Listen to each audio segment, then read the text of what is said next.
जब भी एक आम इंसान को लंबे सफ़र पर जाना होता है तो जनरली वो ट्रेन का इस्तेमाल करते हैं। लेकिन आज हजारों लोग अपनी जान ट्रेन एक्सीडेंट्स में गंवा देते हैं। Late train, over crowdness, clog toilets और अनहाइजीनिक एनवायरनमेंट तो ट्रेन में सफ़र करने वाले लोगों के लिए आम बात हो गई है। करीब 2.5 लाख लोगों ने अपनी जान पिछले 10 सालों में ट्रेन एक्सीडेंट्स में गंवा दी। इंडिया में 22,000 से भी ज़्यादा ट्रेन हैं, बट उन ट्रेन के चलने के लिए सफिशिएंट रेलवे ट्रैक्स ही नहीं है। इंडिया की बहुत सारी ट्रेन काफ़ी पुरानी भी हो चुकी हैं, जिनकी वजह से लाखों लोग अपनी जान गंवा देते हैं। क्योंकि आज़ादी के बाद जितनी स्पीड से हमारी ट्रेन बढ़ी हैं उतनी स्पीड से रेलवे ट्रैक्स नहीं बढ़े। आपको उड़ीसा का वो ट्रेन एक्सीडेंट तो याद ही होगा जिसमें 300 लोगों ने अपनी जान गंवा दी थी। और इंडिया की इन रेलवे लाइंस की कंडीशन का बहुत बड़ा कारण है पॉलिटिक्स। जब भी एक आम इंसान को लंबे सफ़र पर जाना होता है तो जनरली वो ट्रेन का इस्तेमाल करते हैं। और इंडियन रेलवे सिस्टम हमारे देश की लाइफलाइन मानी जाती है, जो पूरी दुनिया का 4th सबसे बड़ा रेल नेटवर्क है, जिसमें 22,600 ट्रेन हैं जो करीब 13 लाख लोगों को रोजगार देती हैं। हमारा इंडियन रेलवे सिस्टम हर दिन 2.5 करोड़ लोगों को, मतलब ऑस्ट्रेलिया की पूरी पॉपुलेशन को एक बार में मूव करा देता है। इतने बड़े बड़े नंबर्स होने के बाद भी हमारा इंडियन रेलवे सिस्टम ना ही साफ है, ना ही सेफ है और ना ही पूरी तरीके से सही है। Late train, over crowdness, clog toilets और अनहाइजीनिक एनवायरनमेंट तो ट्रेन में सफ़र करने वाले लोगों के लिए आम बात हो गई है।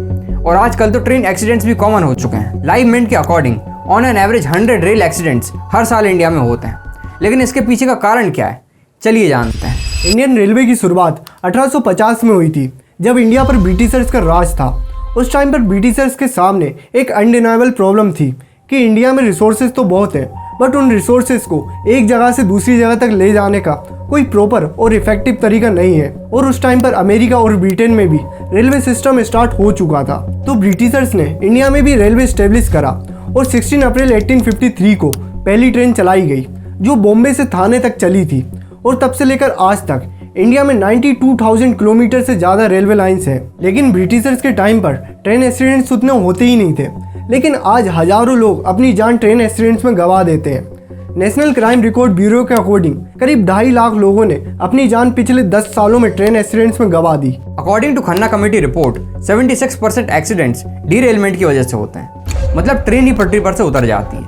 16% लेवल क्रॉसिंग की वजह से और 7% कोलिजन की वजह से होते हैं। और इन सब के पीछे का रीज़न है पुअर इंफ्रास्ट्रक्चर ऑफ रेलवेज। एक ट्रेन कितनी देर में एक डिस्टेंस को कवर करती है ये उसकी स्पीड पर डिपेंड नहीं करता, बल्कि उस ट्रेन के टाइप और ट्रैक की कंडीशन पर डिपेंड करता है। इंडिया में बेसिकली 4 तरीके की ट्रेन हैं: passenger train, express train, superfast train और प्रीमियम ट्रेन।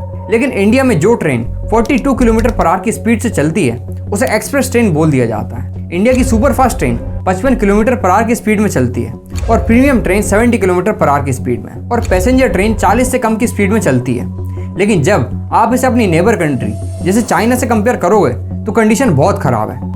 चाइना की पैसेंजर ट्रेन, जिसे कन्वेंशनल ट्रेन भी बोला जाता है, उसकी average speed 160 kilometre per hour की है। और इंडिया की फास्टेस्ट ट्रेन वंदे भारत की top speed 180 kilometre per hour है, जो लगभग 75 से 85 किलोमीटर की एवरेज स्पीड पर ही चलती है। और इंडिया की फास्टेस्ट ट्रेन भी अपनी टॉप स्पीड को अचीव नहीं कर पाती, जस्ट बिकॉज क्योंकि उनके ट्रैक्स उस स्पीड को सपोर्ट नहीं करते। ब्रिटिशर्स 54,000 किलोमीटर रेलवे ट्रैक्स बनाकर गए थे, जो कि इंडिया की मेजरली यूज होने वाले रेलवे ट्रैक्स हैं। और यह ट्रैक्स ब्रिटिशर्स ने इसलिए नहीं बनाए थे कि ट्रेन टॉप स्पीड पर चले, बल्कि इसलिए बनाए गए थे ताकि रिसोर्सेज एक जगह से दूसरी जगह तक इजीली ट्रांसफर हो जाएं, जिसकी वजह से इंडिया के ट्रैक्स आज भी इंडिया की फास्ट ट्रेन की स्पीड को सपोर्ट नहीं कर पाते। एक लोकल ट्रेन और एक राजधानी ट्रेन की स्पीड सेम ही होती है।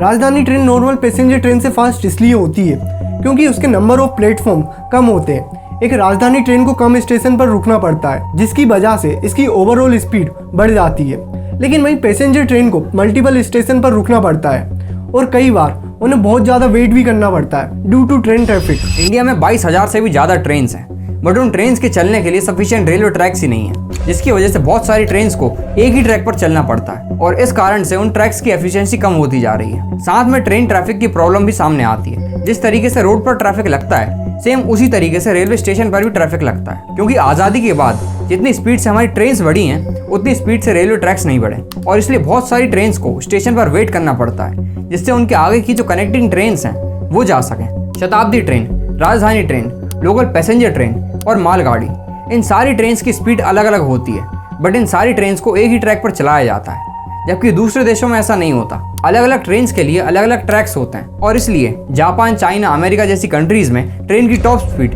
400 किलोमीटर पर आवर की होती है क्योंकि उनकी रेलवे लाइंस उस स्पीड को सपोर्ट करती हैं। और इंडिया की इन रेलवे लाइंस की कंडीशन का बहुत बड़ा कारण है पॉलिटिक्स। पॉलिटिकल पार्टी का टेन्योर सिर्फ 5 साल का होता है और फिर से पावर में आने के लिए उन्हें लोगों को डेवलपमेंट दिखाना पड़ता है और रेलवे ट्रैक बनाने में बहुत टाइम लगता है और ऐसी चीजें लोगों को जनरली दिखती भी नहीं है। इसलिए पॉलिटिकल पार्टीज ट्रेन बनाती हैं जो लोगों को आसानी से दिखे। और खास बात यह है कि 2019 तक इंडिया की रेलवे लाइंस सिर्फ 68,000 किलोमीटर की थी और ब्रिटिशर्स 54,000 किलोमीटर की रेलवे लाइंस बनाकर गए थे। मतलब आज़ादी के 72 सालों बाद भी सिर्फ 14,000 किलोमीटर की रेलवे लाइंस हम बना पाए। 2019 के बाद रेलवे लाइंस बढ़ी हैं जो कि एक पॉजिटिव साइन है। इंडियन रेलवे सिस्टम का ऑपरेटिंग रेशियो 98:10% है। मतलब हर 100 रुपये कमाने के लिए इंडियन रेलवे को 98 रुपये खर्च करने पड़ते हैं और प्रॉफिट सिर्फ 2 रुपये का हो पाता है, जो इतने बड़े देश के इतने बड़े रेलवे नेटवर्क को संभालने के लिए बहुत कम है, जिसकी वजह से इंडियन गवर्नमेंट को हर साल बजट में से कुछ हिस्सा इंडियन रेलवे को देना पड़ता है। और इस साल 2.52 lakh crore rupees Indian railway को एलोकेट हुए हैं और इन पैसों का इस्तेमाल न्यू रेलवे लाइन्स बनाने में, ट्रेन बनाने में और अदर सर्विसेज में किया जाएगा, जिसकी वजह से ट्रेन में प्रॉपर सफाई हो ही नहीं पाती है and it results to clog toilets. और ये ट्रेन में ट्रैवल करने वाले पैसेंजर्स के लिए बहुत मेजर इशू है, जिससे पैसेंजर का एक्सपीरियंस तो खराब होता ही है, साथ में बहुत सारी बीमारियां भी फैलती हैं और कम पैसे होने की वजह से रेलवे का क्वालिटी स्टैंडर्ड भी गिरता जा रहा है। ऊपर से एक्सीडेंट 76% एक्सीडेंट डीरेलमेंट की वजह से होते हैं और ये होता है poor railway lines, condition of trains और सिग्नलिंग फॉल्ट की वजह से। आपको उड़ीसा का वो ट्रेन एक्सीडेंट तो याद ही होगा जिसमें 300 लोगों ने अपनी जान गंवा दी थी। वो एक्सीडेंट सिग्नलिंग फॉल्ट की वजह से हुआ था। और सिर्फ यही एक एक्सीडेंट नहीं बल्कि बहुत सारे एक्सीडेंट जिसमें 2 ट्रेन आपस में आके टकरा जाती हैं वो सिग्नलिंग फॉल्ट की वजह से होते हैं। ट्रैक कंडीशन के साथ साथ इंडिया की बहुत सारी ट्रेन काफ़ी पुरानी भी हो चुकी हैं जिनकी वजह से लाखों लोग अपनी जान गंवा देते हैं। ये सारी प्रॉब्लम ठीक हो सकती है अगर इंडियन रेलवे के पास सफिशिएंट फंड हो, बट ऐसा नहीं है और इसलिए रेलवे के प्रोजेक्ट्स हमेशा डिले हो जाते हैं। 1997 में रेलवे ने एक प्रोजेक्ट इंट्रोड्यूस किया जिसमें वो कर्नाटका के महबूब नगर से लेकर तेलंगाना के मुरीनाबाद तक एक रेलवे ट्रैक बनाएंगे।